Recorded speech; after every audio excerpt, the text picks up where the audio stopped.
YouTube, aka Tube Nations, Mad Dog coming at you one more time. I'm at a place in Indiana, South Bend, Indiana, actually, and I'm supposed to be meeting another driver here so we can go ahead and switch the trailers. That's my truck. We got to switch the trailers because it was an issue with one of the loads and the way they set the appointments and all that kind of stuff.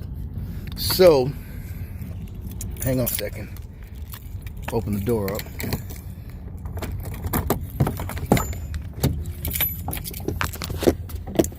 So here's the deal. What's going on is I was supposed to meet him at the Pilot truck stop, which is just up the road. I mean, it's right across the intersection. I pull in there, and it's a small Pilot to start with, and then all the parking spaces are completely full.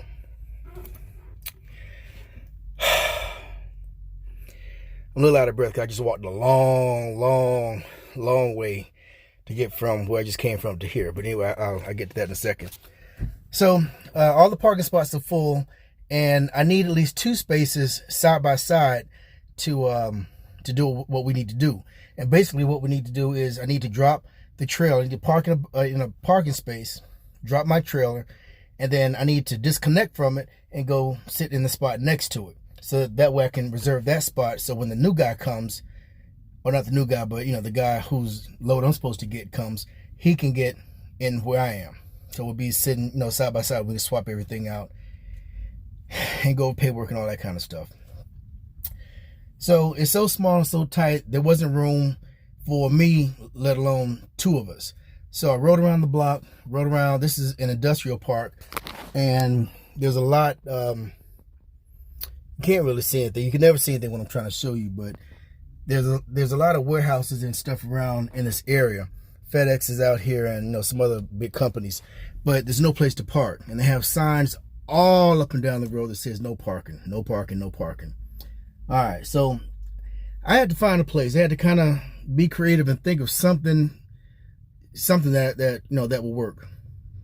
The only thing that I thought of that will work is this this place is called Archway. It's a big marketing company, and they have a huge area back here in the back where the bay doors are. And actually, let me open the door. Maybe you can take a look. Nothing special. See it? That's all it is. But I found this big spot to park in, and we're gonna switch trailers here.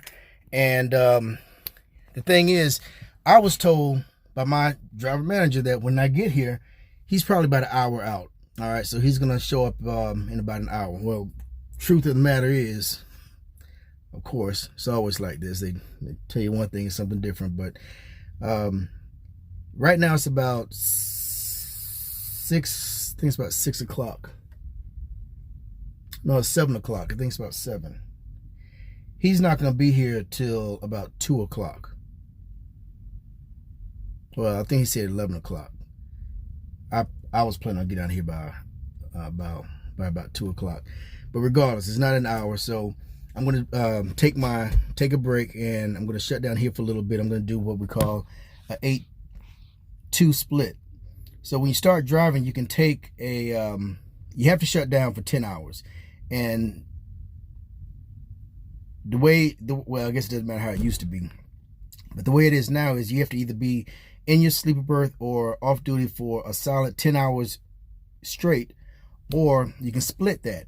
You can take a break for 8 hours and then drive, and then take another 2-hour break, just as long as you have 10 hours total. You can't do 5 and 5 or 4 and 6 or 7 and 3. It's got to be an 8-hour break and a 2-hour break, or one solid consecutive 10 hours flat straight across the board. All right, so that's what I'm doing today. I'm doing an 8-2 split. And the only reason I'm doing an 8-2 split is because if I do a 10-hour, and this is kind of something you have to think about when you start driving. You have to look at the appointment time and if you're going to make it, and what time, what kind of rest time you have and all that. If I do a 10-hour, 10 consecutive hours, straight across the board, my appointment time is going to, run into that 10-hour break, and I'm not going to make it. So the only way I could make it was to be shut down for 8 hours and then get up and drive to to the delivery point, and then once I get that offloaded, now I can take a 2-hour break later on, either right after that or a couple hours down the road. So it's just kind of a way to I don't want to say manipulate, but it's a way to manage your hours when you're driving. But so that's the deal. So we're gonna wait on him to show up with his trailer, and we'll swap these out, and then he'll go and make the delivery. This delivery that he's coming to pick up actually goes to the Bronx, and it's a two or three stop. It's got 2 stops, and they're both in New York, which is fine for me. I mean, I'd rather him go to New York than for me to go to New York. But just to kind of explain a little bit about how the repower happened, when I dropped my load off at my Target load last night in Iowa, somebody else was supposed to get another load, which is this load, picked up by a certain time, and they weren't able to, and I was the closest one, so I picked it up. But I'm only one driver. I'm a solo. I don't have a trainee or there's no one else riding with me. It's just me. So I can pick the load up and I can take it as far as I could, but they, at some point, in order to make it for the on-time delivery, they'll have to put it on a truck that's got 2 people on it, because if you have a team, then the truck really doesn't stop. You drive, the first person drives 10, 11 hours or whatever, then he shuts down, goes to sleep, then the next person drives. So if the truck continues to run, they can get the load there. Now, when companies do that, that's smart logistics. It's kind of thinking outside the box, but companies do it so much and so often now that it's like normal practice. But if you ever decide to not drive the truck, or get out of the truck and get into the office or into dispatch, there are a lot of things that you can do that's kind of considered outside the box, like this situation I just explained, that'll work, and it'll help you in trying to manage your drivers and your time, and trying to make sure that the loads get to where they got to go. Another, and I'm kind of getting off subject a little bit, another example of that is sometimes you might have one driver who doesn't have enough hours to go from point A all the way to point B, but he does have enough hours to go from point A to halfway to point B. So what you could do in a case like that is get another driver and have them basically shuttle the load. So the first driver pick up at point A, he'll drive halfway, or far as he could go, and he'll wait there for the next driver. He'll either wait, or the second driver is going to meet him there, and they'll meet at one point. They'll swap the loads, and then the other driver go that way, then this driver goes back home or wherever he came from. So he's kind of not burning up all of his hours, but he's using his time I guess wisely, or what's the word I'm looking for? He's using his time in an efficient manner. Yeah, that works. So, but anyway, that's the deal, and I'm gonna go ahead and shut down for about 8 hours, get some sleep, and then get up and make this happen in the morning, and then tomorrow we'll figure out what's going on. Kind of really did mess my plans up, because I was hoping I could shut down at the Pilot and go and get my shower at the Pilot, since I'm going to be there for at least 8 hours. But now I'm shut down here and I can't move the truck, so I guess my shower's going to have to wait until the next day. Luckily, I'm not one of those guys who keeps going and going and going until you just smell like 2 states away. Nah, we don't do that. That's not in the game plan. All right, I just don't understand why you can't be a driver and still be clean. I mean, you can still brush your teeth, you can still change clothes, you can still wash clothes.